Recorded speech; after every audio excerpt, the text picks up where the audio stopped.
808번째 책 소개입니다. 책에서 일부 내용을 발췌하여 소개드립니다. 책 제목, 나는 메트로폴리탄 미술관의 경비원입니다. 저자, 패트릭 브릭니. 출판일, 2023년 11월 21일. 상상빌더 한 줄 요약. 삶은 앞으로 나아가는 것이다. 나의 결혼식이 열렸어야 했던 날, 형의 장례식이 거행되었다. 그해 가을, 나는 다니던 뉴요커를 그만두고 메트로폴리탄 미술관의 경비원으로 지원했다. 그렇게 한동안은 고요하게 서 있고 싶었다. 뉴욕 메트로폴리탄 미술관의 경비원으로 10년. 인류의 위대한 걸작들을 가장 가까이서 지켜본 한 남자의 삶과 죽음, 인생과 예술에 대한 우아하고 지적인 회고.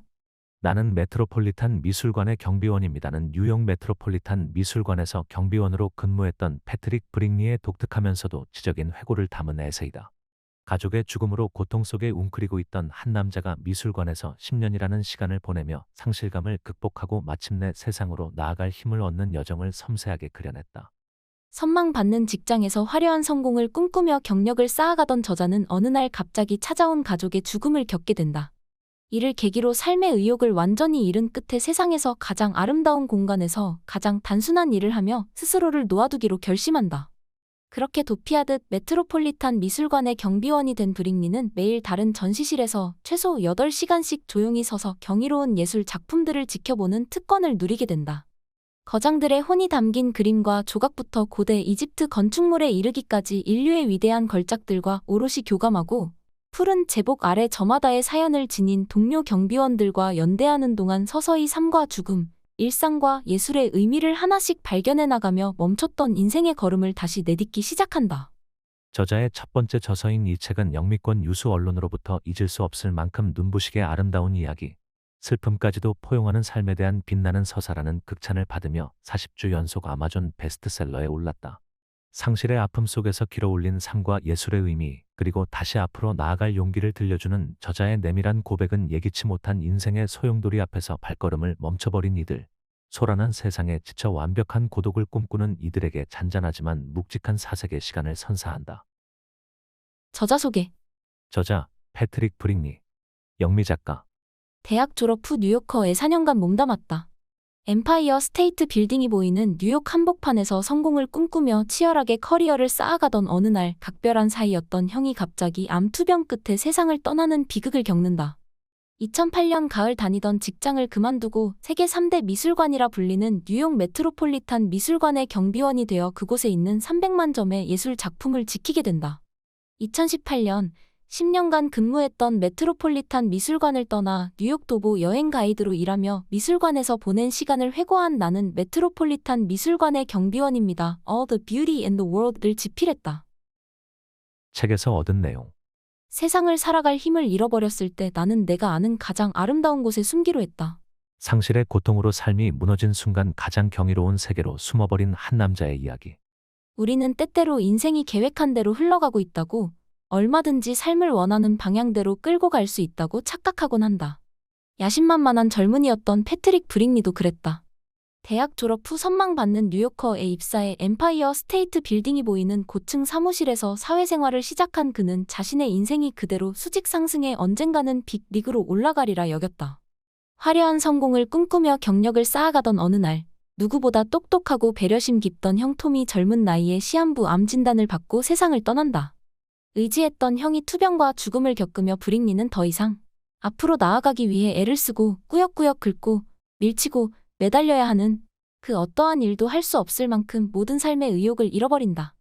그러던 저자는 불현듯 형의 장례식을 마치고 어머니와 미술관을 방문했던 기억을 떠올린다.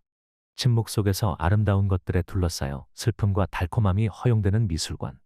그런 미술관 한 구석에 조용히 서서 관람객들을 지켜보는 경비원. 브릭니는 앞으로 나아가기만 하는 세상에서 빠져나와 자신이 아는 가장 아름다운 곳에서 가장 단순한 일을 하며 스스로를 그저 놓아두기로 결심한다. 그리고 2008년 가을, 뉴욕 메트로폴리탄 미술관의 경비원으로 두 번째 인생을 시작하기에 이른다. 7만 평의 공간, 300만 점의 작품, 연 700만 명이 넘는 관람객들 사이에서 길어 올린 삶과 죽음, 일상과 예술의 진정한 의미. 세계 3대 미술관이라 불리는 메트로폴리탄 미술관은 7만 평의 공간, 300만 점의 작품, 연 700만 명의 관람객을 자랑한다. 이 거대한 미술관에서 매일 8 내지 12시간씩 최소한의 기척으로 신경을 곤두세워야 하는 경비원 일은 저자가 뉴욕 한복판 마철루 숲에서 치열하게 일했던 시절과는 완전히 다른 경험을 선사했다. 매일 아침 관람객들이 입장하기 전 고요한 전시실에서 벽에 걸린 작품들을 바라보다가 렘브란트나 보티첼리를 만난 듯 강렬한 몰입을 체험하기도 하고, 고통의 순간을 포착한 베르나르도 다디의 회화를 마주하고는 거대한 바위처럼 냉혹하고 가슴 저미는 운명을 생각한다. 그런가 하면 미켈란젤로의 특별전에서는 천재 조각가가 80의 나이에 그린 소묘를 바라보며 부단한 근면함에 대한 무한한 경외감을 느끼고, 메리 카사트의 다채로운 그림에서는 햇살에 젖은 것 같은 알 수 없는 따스함에 젖어든다. 저자는 이처럼 너무나도 장엄하거나 아름답거나 혹은 비통한 순간을 묘사한 거장들의 작품을 누구보다 가까이 지켜보며, 일상은 모순적이고 가끔은 지루하며 가끔은 숨막히게 아름다운 것, 임을, 삶은 군말 없이 살아가며 고군분투하고 성장하고 새로운 것을 창조해내는 것, 임을 서서히 깨달아간다. 아름답고 거대한 미술관과 그곳을 채우는 작품들, 그리고 그 공간을 이끌어가는 사람들에 대한 위트 있고 공감 가는 연대기. 브릭니가 근무할 당시 메트로폴리탄 미술관에는 우스갯소리로 스스로를 보안 예술가라고 부르는 600여 명의 경비원들이 있었다. 경비원 동료들은 대체로 엘리트 사립학교 출신의 비슷한 이력을 지녔던 뉴요커의 이전 동료들과는 전혀 달랐다. 암살 위협을 겪고 미국으로 망명한 이민자 출신의 동료, 보험회사에서 일했던 동료, 문학가로서 등단을 꿈꾸는 동료, 벵골만에서 구축함을 지휘했던 동료, 유치원에서 아이들을 가르쳤던 동료 등 그야말로 다채로운 출신과 배경을 지닌 이들이었다. 푸른 제복 아래 저마다의 사연을 품은 동료들과 작지만 따뜻한 인사를 건네고 무심한 듯 격려하고 함께 편견에 맞서는 과정에서 저자는 엇나갔던 삶의 리듬이 조금씩 맞춰지는 것을 느낀다. 삶은 고군분투하며 성장하고 장조해내는 것이다. 지독한 슬픔과 무기력감을 내려놓고 다시 앞으로 나아갈 용기에 대하여. 형의 죽음 이후 모든 것과 단절한 채 완벽한 고독 속으로 숨고자 했던 브릭니는 어느새 스스로가 고요하고 정돈된 세계를 더 이상 원하지 않음을 깨닫는다. 전시실에서 마주했던 수많은 예술 작품과 자신의 곁에 있는 많은 이들이 위로 그 자체가 되었음을, 이제는 그간의 애도를 애도해야 하는 날들이 다가왔음을 느낀다. 마침내 저자는 그토록 거부했던 세상으로 나와 자신을 필요로 하는 곳을 향해 한 걸음씩 내딛기로 결심하며 10년에 걸친 내밀한 고백을 맺는다. 예술이 건네는 위로를 통해 상실과 혼란을 떠나보내고 새로운 삶을 꿈꾸는 여정을 감동적으로 그려낸 이 책은 치열하고 제멋대로인 삶에 지친 모든 이들에게 잔잔하지만 커다란 울림으로 남을 것이다. 위대한 그림은 거대한 바위처럼 보일 때가 있다. 내가 태어났을 때 형인 톰은 채 2살이 되지 않았다. 내가 어린이였을 때 형도 어린이였고, 내가 사춘기를 거칠 때는 형도 10대였다. 그리고 내가 25살 생일을 맞이한 직후 형이 이 세상을 떠났을 때도 그는 젊은이였다. 하지만 그런 건 모두 현실처럼 느껴지지 않는다. 동생에게 형은 언제나 다 큰 어른인 법이다. 새 학년이 될 때마다 교실에 가면 선생님이 출석부를 한번 쓱 쳐다보고는 반쯤은 기쁘고 반쯤은 경계하는 표정으로 브릭니라고? 톰 브릭니 동생? 이라고 물었다. 100살까지 산다 해도 나는 어딜 가나 톰 브릭니의 동생으로 기억될 것 같았다. 형은 뛰어난 아이였다. 선생님을 기운나게 할 수도, 완전히 지치게도 할 수 있었고, 중학생 때부터 동네 고등학교에 가서 수학 수업을 받았다. 고등학생이 되어서는 지역 대학교에서 수학을 공부했다. 수학이라면 가르치는 대로 흡수했던 형은 불공평하게도 다른 과목에서까지 뛰어났다. 과제를 내주고 또 내줘도 톰의 눈에서 어때요? 선생님, 이 정도면 괜찮지 않을까요? 하고 묻는 듯한 장난기를 사라지게 할 수는 없었다. 그리고 누구라도 괜찮다고 하지 않을 수 없었다. 형은 명랑하고 인내심 많고 도움이 필요한 사람을 돕고 겸손하고 정상적인 아이였다. 뽐내지도 않고 스트레스를 받는 것처럼 보이지도 않았다. 형에게서 비눗방울처럼 뿜어져 나오는 만족스러운 분위기 덕분에 웃음을 터뜨리지 않을 수 없었다. 시간이 많이 흐른 뒤에 순수 수학이 아니라 생물 수학 박사 학위를 받기로 한 이유를 설명할 때도 형은 변함없는 모습을 보여줬다. 내가 이해하기로 형은 살아있는 세포 안에서 액체가 소용돌이치는 방식들을 연구했다. 순수 수학은 물론 굉장히 아름답지. 우아하고 군더더기가 없어. 물리학도 마찬가지고. 하지만 생물학은 우아함과는 거리가 멀지. 완전 엉망진창으로 헝클어져 있어. 패트릭, 정말 믿지 못할 거야. 나도 크리스타의 유기화학 교과서를 읽기 전까지는 믿지 않았으니까. 크리스타는 형이 듀크대를 다닐 때 만난 여자친구로 나중에 형의 아내가 됐다. 이렇게 말하면 될까? 너나 내가 기계를 만든다면 논리적으로 접근하겠지. 최소한의 부품을 써서 깔끔하고 효율적인 방법으로 움직일 수 있도록. 하지만 살아있는 자연은 전혀 그런 식으로 작동하지 않아. 겹치는 것도 엄청나게 많고 빙빙 돌고 주제 하나를 놓고 수백만 개의 변형을 만들어내. 그래서 4분의 3쯤 잘못돼도 생명체는 죽질 않아. 그 결과로 생기는 게 골드버그 장치 같은 건데 무지 튼튼한 골드버그 장치인 거지. 상상할 수 없을 만큼 괴상하고 엄청나게 여러 겹을 가진 물건이 탄생하는 거야. 글자 그대로 상상이 불가능한 물건. 무슨 말이냐면 우리 두뇌로는 이해할 수 없을 정도로 위대하고 엄청난 것이 작은 세포 안에 숨겨져 있다는 얘기야. 난 그게 정말 재미있다고 생각했어. 톰은 재미있다는 말을 여기저기에 붙였다. 또 한 번은 잉링 맥주 미국 동부에서 특히 인기가 많은 대중적인 크래프트 라거 옴기니를 한 잔 마시다가 고개를 들더니 말했다. 진짜 대단한 게 뭔지 알아? 살아있는 모든 것 그러니까 무당벌레, 세쿼이아 나무, 마이클 조던, 녹조류 할 것 없이 살아있는 건 모두 단 하나의 세포에서 진화했다는 사실이야. 하지만 그보다도 더 대단한 게 뭐게? 톰의 동생은 그게 뭔지 몰랐다. 바로 그 단 하나의 세포. 당시만 해도 우리는 톰의 왼쪽 다리에 있던 세포 하나가 변이를 거쳐 군대를 일으키고 그를 포위하게 되리라는 걸 알지 못했다. 톰은 몸집이 크고 건강한 사람이었다. 형이랑 몸싸움을 할 때면 형 머리를 뭔가로 후려치고 도망갈 수라도 있으면 성공이라 생각했다. 형은 라인베커 미식 축구에서 상대팀 선수들에게 태클을 걸며 방어하는 수비수 옴기니의 재능과 재치 있는 엔터테이너 크리스 팔리, 부처를 모두 섞어놓은 사람 같았다. 대학 이군 리그에서 미식 축구 경기를 할 때 센터를 맡은 형이 스냅을 못하고 스쿼트 자세로 남아있는 도중 팀원들이 부정 출발을 하게 되면서 큰 혼란이 벌어진 적이 있었다. 경기가 끝나고 형은 미안한 표정으로 어깨를 으스게 보이면서도 장난스럽게 손가락을 들며 말했다. 근데 주심 판정이 틀렸어. 주심이 오프사이드. 공격수 전부 반칙이라고 했잖아. 센터는 제외. 라고 말했어야 했어. 톰은 2003년 가을 대학원에 가기 위해 뉴욕으로 이사를 했고 2005년 여름에 결혼을 했다. 건강한 몸으로 같은 뉴욕 하늘 아래 살았던 그 2년 동안 우리는 아마 한 달에 한 번쯤 만났을 것이다. 물론 형보다는 대학 친구들을 더 자주 본 셈이지만 형은 내 대학 친구가 아니었다. 조급할 필요가 없었다. 형과 내 아이들은 사촌이 될 것 아닌가. 결혼식이 끝나고 형은 왼쪽 허벅지에 이상한 감각을 느꼈다. 그해 11월에 종양 제거 수술을 받았고 방사선 치료와 화학요법이 계속됐지만 그럼에도 불구하고 2007년 1월 암이 폐에 전이되었다는 진단을 받았다. 형이 건강하지 않은 상태로 뉴욕에서 함께 산 2년 8개월 동안 도시 자체가 변한 것처럼 느껴졌다. 대학에 다니는 동안 뉴욕은 레코드 가게와 싸구려 식당, 워싱턴 스퀘어의 분수대로 이루어진 도시였다. 두서없고 우색찬란하고 낭만적인 도시, 젊은 연인들이 서로의 손을 잡고 걷는 도시였다. 대학을 졸업하고 업타운으로 거점을 옮긴 내게 뉴욕은 마철로, 옐로캡, 멋진 거리와 유명한 건물들이 가득한 도시이자 뒤처지지 않으려면 어떻게든 발 디딜 곳을 찾아야만 하는 도시였다. 그러다가 형이 병에 걸렸다. 뉴욕은 하루아침에 암병동의 병실과 형의 퀸스 아파트만 남은 도시가 되었다. 형의 아파트. 이제 눈을 감고 형을 떠올리면 언제나 퀸스에 있다. 형은 너덜너덜한 종이 더미를 무릎에 올려놓은 채 낡은 빨강 소파에 앉아있다. 텔레비전에는 야구 경기가 중계된다. 형은 암 때문에 야위었고 머리숱도 거의 잃은 상태다. 나는 형네 집에 와 있고 누이 미아도 함께였다.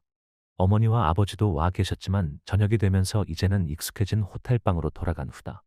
톰은 종이 더미에서 눈을 떼지 않은 채 데드라인 전에 수학 문제 풀이를 끝내려고 애쓰고 있는데 다들 자꾸 말을 걸어 방해를 한다. 형은 그렇게 아픈 와중에도 결국 박사 논문을 완성했다. 하지만 괜찮다. 형은 사람들이 방해하는 걸 좋아한다. 형, 내가 말한다. 형, 나는 별 필요도 없는 긴 이야기를 시작해서 세세한 부분까지 하나하나 말하면서 길게 끈다. 어느 누구보다도 형한테 그런 이야기를 하는 것이 좋고, 형도 그걸 너무 좋아하고, 나도 그걸 매우 즐기기 때문이다. 형은 몸을 젖혀 소파에 기댄 채로 내 이야기를 듣는다. 마치 머리가 둔해서 내 말을 못 알아듣기라도 하는 듯 내가 마음껏 이리저리 돌려 말하며 수다를 떠는 여유를 누릴 수 있도록 기꺼이 시간을 내어준다. 그리고 마침내 자기 차례가 되자 형은 자리에서 일어난다. 모비딕이나 야구, 존이 고모에 관해 하려는 말에 스스로 감동해서일 수도 있고 웃음을 터뜨릴 결정적인 한 방을 날리기 전에 뜸을 들이는 것일 수도 있다.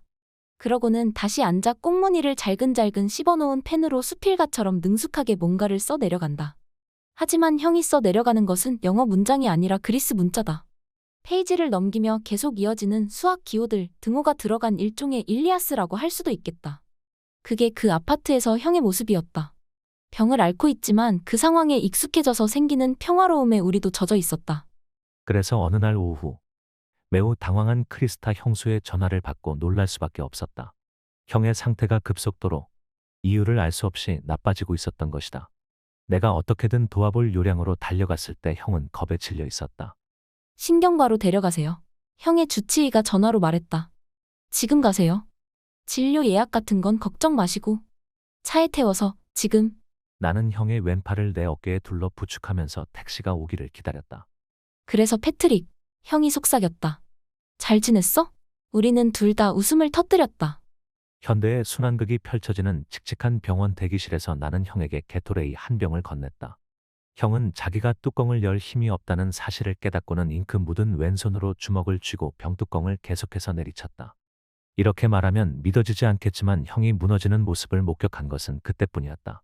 자가 면역 체계의 문제로 밝혀진 그 위기는 넘겼지만 형은 그로부터 며칠 후 눈을 깜빡일 힘도 없을 정도로 약해졌다.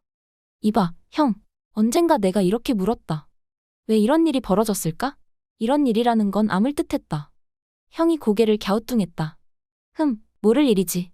내가 하는 일, 그러니까 생물 수학이 웃기는 게 가끔은 나도 장외 홈런을 치기도 한다는 사실이지. 생각해보면 대단한 일이야. 멋들어진 순수 수학뿐 아니라 우리가 관찰과 본능을 통해 알고 있는 것들이 실제로 자연을 정확하게 설명하고 있다는 걸 깨달을 때가 있거든. 믿기 힘든 일이지. 하지만 일을 하다 보면 많은 순간 진심으로 겸손한 마음이 들어. 연조직 육종으로 말하자면 왜 그런 일이 벌어지는지 아는 사람은 아무도 없어. 적어도 내가 알기로는.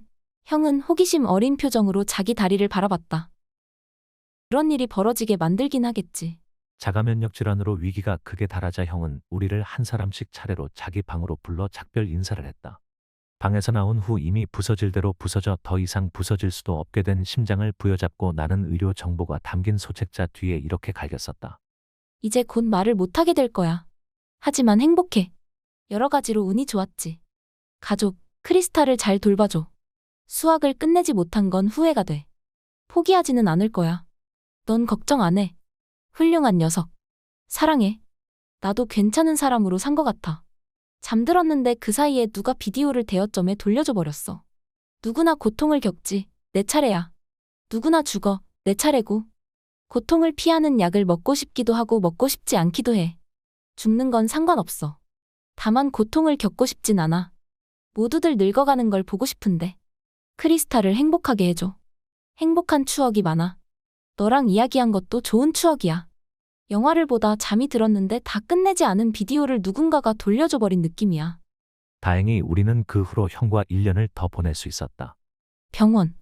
형의 아담한 입원실은 대체로 명랑한 분위기였다. 사실 형은 여러 병실을 전전했지만 내 기억에는 모두 하나의 병실로 뭉뚱그려져 남아있다. 검소한 방이었다. 십자말풀이, 신문, 야구 경기를 중계하는 텔레비전, 책을 읽어주는 소리, 점심 배달 주문. 형은 투병 중에도 안절부절 못하지 않았다. 새 종교를 찾지 않았고 자기가 늘 좋아했던 것들을 계속 좋아했다. 그 덕분에 나는 형이 좋아했던 것들에서 뭐랄까, 후광이 비치는 느낌을 받았다. 함께 보던 야구 경기들은 좋은 경기들이었고 책들은 좋은 책들이었으며 병실을 찾아온 친구들은 좋은 순례자들이었다. 모든 게 단순했고 모든 게 포옹 같았다. 형은 라파엘로를 좋아했다. 그래서 우리는 병실 침대 머리맡에 검은 방울새의 성모 마더나 of the Goldfinch 라파엘로가 친한 친구의 결혼 선물로 그린 작품. 성모와 아기 예수, 세례자 요한의 모습을 담고 있으며 작품 속 방울새는 전통적으로 십자가에 못 박히는 예수의 운명을 상징한다 옮긴이를 붙여뒀다. 디킨스를 존경하고 좋아하는 아버지는 책을 집어들고 슬프고 웃긴 구절들을 낭독했다. 위대한 예술이 그렇게 쉽게 평범한 환경과 섞이는 것은 참으로 신기한 현상이었다. 그전까지는 늘 그 반대를 상상했기 때문이다. 특히 대학에 다닐 때는 대성당 벽에 그린 작품이나 고전이라 불리는 책으로 남긴 위대한 예술은 입을 해벌린 채 쳐다보는 것 혹은 눈을 크게 뜨고 뚫어져라 보아야 하는 것이라 생각했다. 하지만 이제는 순환극처럼 숭고한 이야기마저 가깝고 신비스럽지 않은 이야기, 바로 그 병실에서 벌어지는 일상을 숨김없이 표현하려는 시도와 달라 보이지 않았다. 그러다가 밤이 오곤 했다.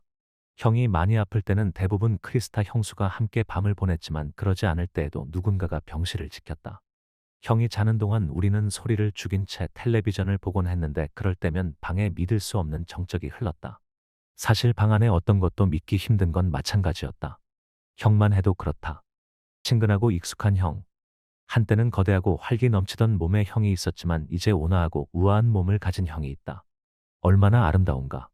잠시 후면 내가 형을 옆으로 눕히고 주먹 쥔 손으로 아픈 허리를 문지를 것이고 형은 신음을 하면서 작은 목소리로 고맙다고 할 것이다. 그런 다음이면 다시 정적이 찾아온다. 그리고 나는 형이 숨 쉬는 모습을 지켜볼 것이다.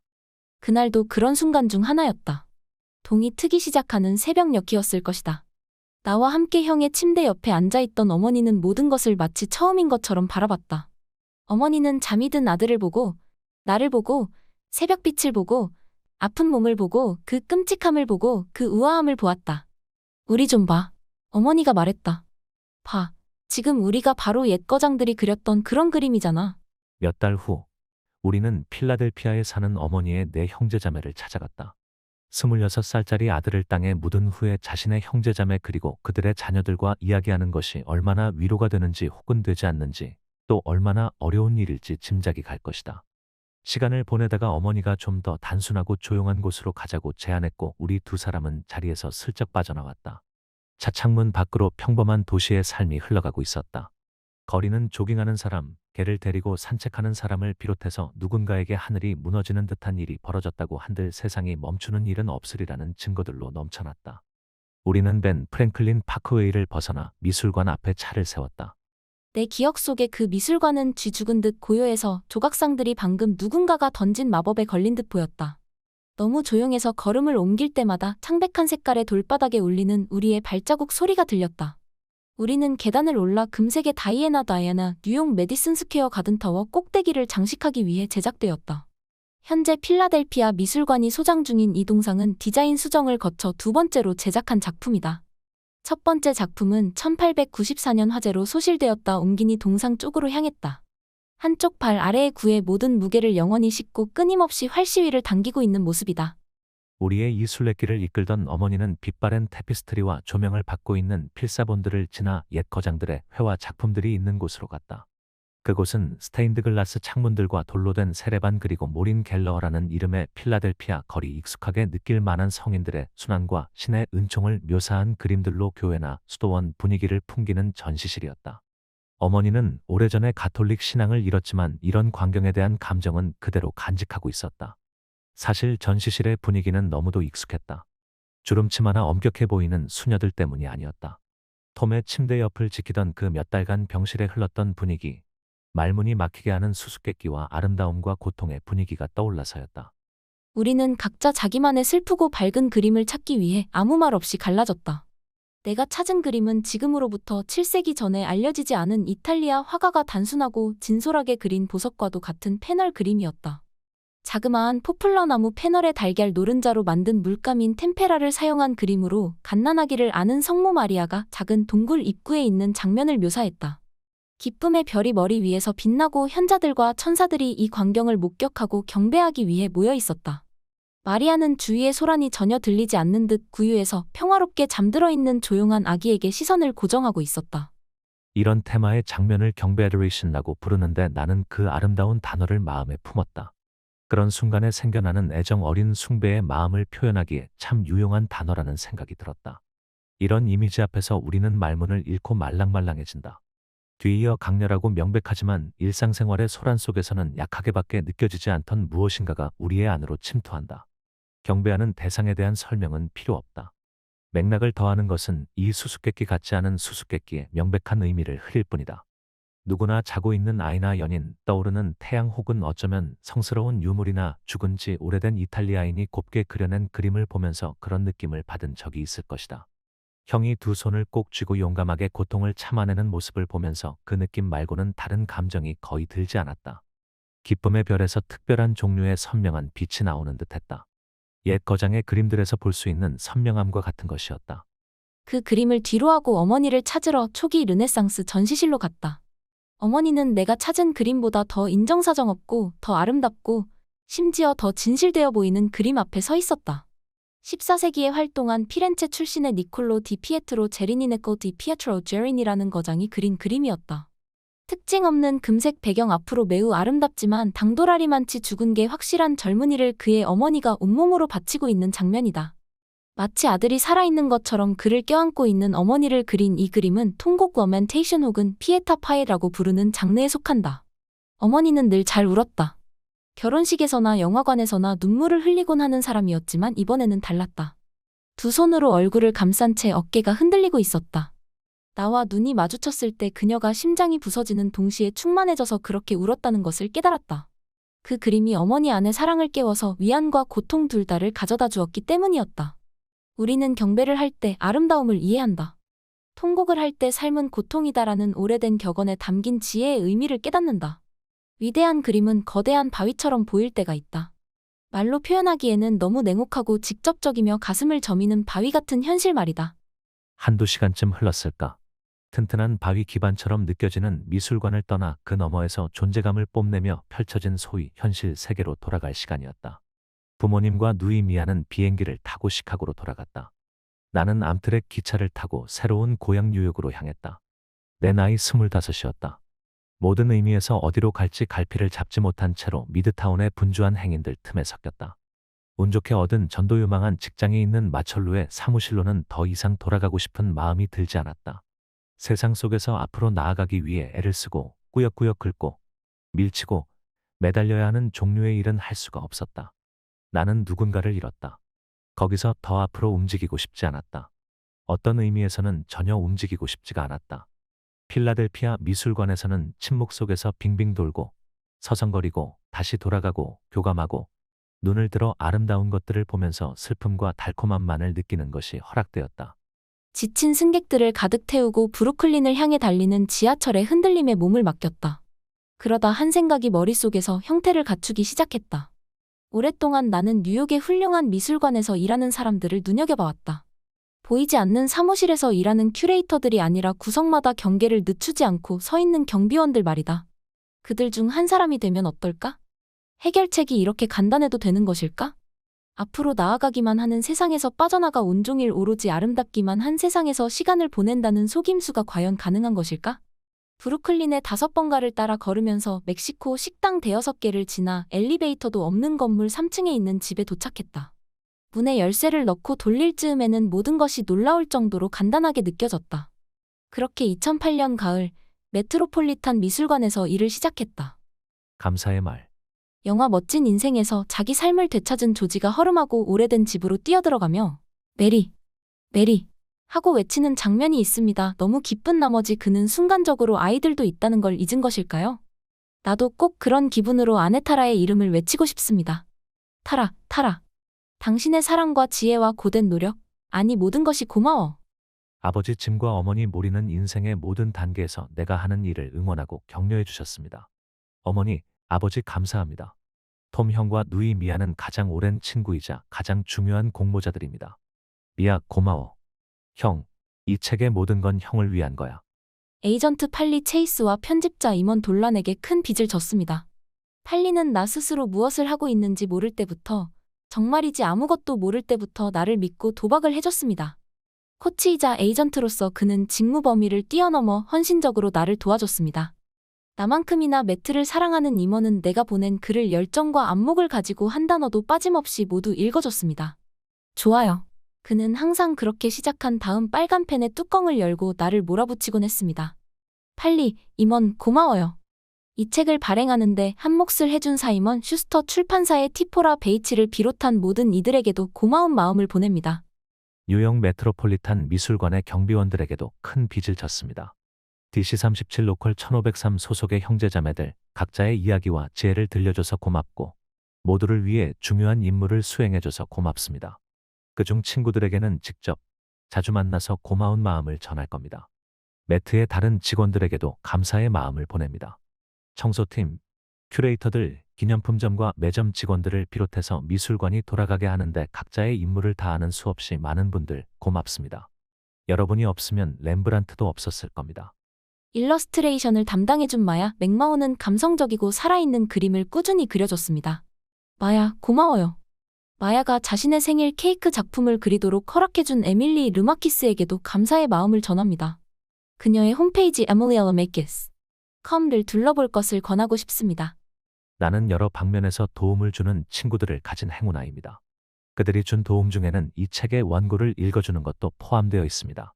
메리 하이버트, 알렉스 로스, 빈센트 키티메페, 윈스턴 모라이어, 루이자 램, 오웬 칼리엔토, 코디 웨스트팔, 타냐 얼라치, 아론 둘리, 샘 괴츠, 존이, 닉 크로포드, 키스 메아토, 마이클 해틀린, 데이브 슈리오, 잭 해너간, 제이슨 위치, 엘리 퍼킨스, 코리 맥카프리, 조 갤러거, 조 브링리, 캐시 브링리 고맙습니다.